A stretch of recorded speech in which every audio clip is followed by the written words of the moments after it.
Jaguars, Texans, Everbank Stadium. Let's get it.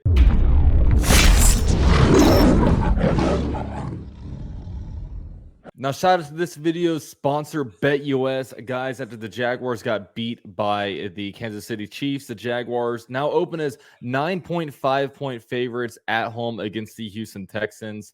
I'll give my predictions at the end of the game. And look, that's not the only thing that you guys can actually bet on over at BetUS. You can do things like the first score of the game, total touchdowns between the two teams, the longest scoring play. So yeah, there's all different kinds of stuff to go over there and do if you guys aren't just interested in betting spreads. If you guys are interested, man, use my description down below. There's going to be a link there. It's got 125% your bonus. So if you drop $100, you're going to see $225 in your account. So shout out to BetUS for sponsoring this video. Like I said at the very end of this video, I'll give my, not only straight up score prediction, but actual whether or not the Jaguars will actually cover the spread.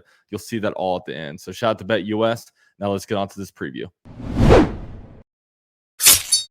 Now, no collab for this video, mainly because I do have a CPA exam tomorrow, so I'm not really trying to chase down people trying to get videos from them, but I will try to get one for you guys next week. But I do know a good bit about the Houston Texans just because they are in our division, and I keep pretty close tabs on them. Now, the first thing we got to talk about is the injury report, because the injury report is pretty colorful for the Houston Texans, man. They're pretty banged up. Derek Stingley just this morning got put on the IR. Some kind of, I think it's a hamstring injury at practice, the same hamstring injury he was dealing with last year. And this is kind of a big thing for him, man. He's been very, very injury prone, and a lot of Houston Texans fans are really annoyed by it. And I knew that because I put out a tweet, because now Shaquille Griffin will be the starter at cornerback for the Houston Texans. I put out a tweet talking about how good Derek Stingley is. There was a big Houston Texans guy that retweeted it, and now all these people are saying, waste of a pick, should have drafted Sauce Gardner. This guy's always hurt, but, we will benefit from his injury this game, as we all know the kind of player that Shaquille Griffin is, and hopefully the Jaguars can kind of expose that a little bit. They also have Jalen Petre, the safety, out with an injury right now. He's not out for the game, but he didn't practice as of the Wednesday injury report. I am recording this video before the Thursday injury report comes out, so I'm not sure what his status will be, but he is a very, very effective safety. He's even picked off Trevor Lawrence before, so that'll be a big one. Linebacker Denzel Perryman is on the injury report.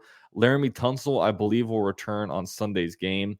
And even CJ Stroud is dealing with a bit of a shoulder injury. So, and those are just to name a few of the most significant ones. But yeah, they are definitely, week 3 is here, and they've got a lot of people on the injury sheet. So, one to look out for.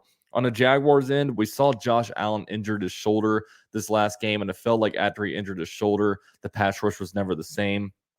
Andrew Wingard and Foley Fatukasi are both dealing with shoulder injuries as well.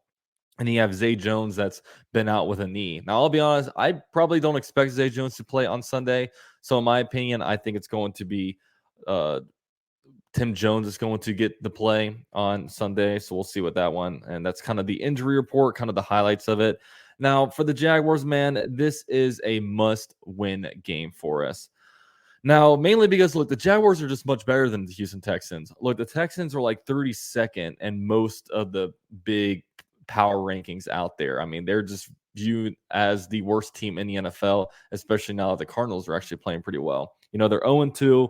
It's a division game at home, and the Jaguars have some tough games in London coming up after this. Remember, after this game, the Jaguars have a 2-game stint over there in London against the Atlanta Falcons, who are 2-0, and against the Bills, who are the Bills. They're a good team every year, and Josh Allen is coming off of a really good game. So, got to get this one in. If you head into London 2-1 while being 2-0 in your division, we're sitting at a pretty good spot, and that's the ideal spot to be. You're also playing a rookie quarterback with a banged-up roster, and also the Jaguars haven't defeated the Houston Texans in Jacksonville since 2017, which is a crazy bad streak. I mean, the Jaguars, it's not like this is the Chiefs that we have this big home losing streak against. It's the Houston Texans, and no disrespect to the Houston Texans fans, but they haven't been much of a juggernaut this last 5 years. But Doug Peterson has been one to break streaks against everything except for the Kansas City Chiefs. The Jaguars did finally break their long drought, losing drought against them in the final week or the second to last week of the 2022 NFL season, where the Jaguars destroyed the Houston Texans in NRG Stadium. But it's time to kind of get that one at home. And look, with this game, the Jaguars have been in the same situation, but on the other side of it so many times. It's like a good team comes off of a bad week where a bunch of things didn't go right. And then the next week, the Jaguars will be their get right game.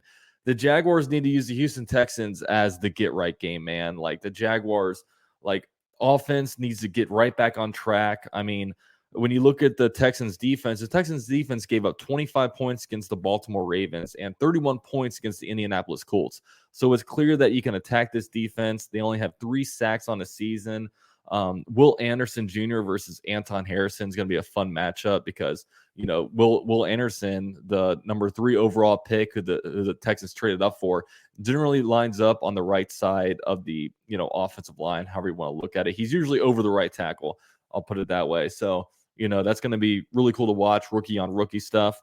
And look, the Jaguars, there's no Chris Jones on the Houston Texans defense. There's no DeForest Buckner. There's no big game records. It's going to be destroying the inside of our line, just lining up all over the place and just destroying whoever they're going against. So, that's a big one. And look, with Derek Stingley and Jalen Petre potentially out, Trevor Lawrence just needs to go off this game, man. Calvin Ridley, needs to get back on track. I mean, Calvin Ridley last game just never looked comfortable. He looked bothered at times. He got hit a couple times, hit the goalpost. It just, his body language last game was just like, it was like, man, get me out of here. Like it did not look positive. So, get some confidence back in him. The offensive line, it needs to learn to gel. I mean, we've been seeing, honestly, around the league, we've been seeing defensive lines as kind of dominating offensive lines. And I don't really know why that is. Maybe just the skill level of defensive lines is way better than the offensive line.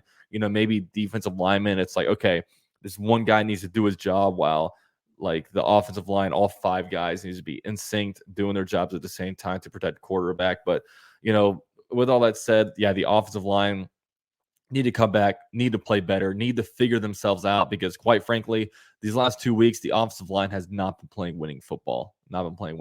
So need to get that back on track. And look, defensively, continue to do what we're doing, man. I have no complaints about the defense. And when you look at the Houston Texans, the Houston Texans offensive line is very bad. Like Pierce has been having a rough second year just because, look, there's no holes for him. And I'm a big Dameon Pierce fan. I have him in fantasy, and he's a great running back. But I think this year is proving that you're only as good as your trenches, and if your trenches are bad, your offense is going to struggle. And the Houston Texans rushing attack only has 124 total rushing yards, which is the 4th worst in the NFL. And the Jaguars have been pretty good at stopping the rush. And when you look at passing wise, look, Nico Collins is having a pretty good year, 226 receiving yards, followed up by, Robert Woods and Tank Dell, who have just over 100 receiving yards on the year. And, this is a big time to really be able to harass CJ Stroud, get him uncomfortable, get after him. The Jags are 2nd in the NFL right now in takeaways with 6. So, yeah, need to go out there, harass the rookie, similar to way, they had a good game plan against Anthony Richardson.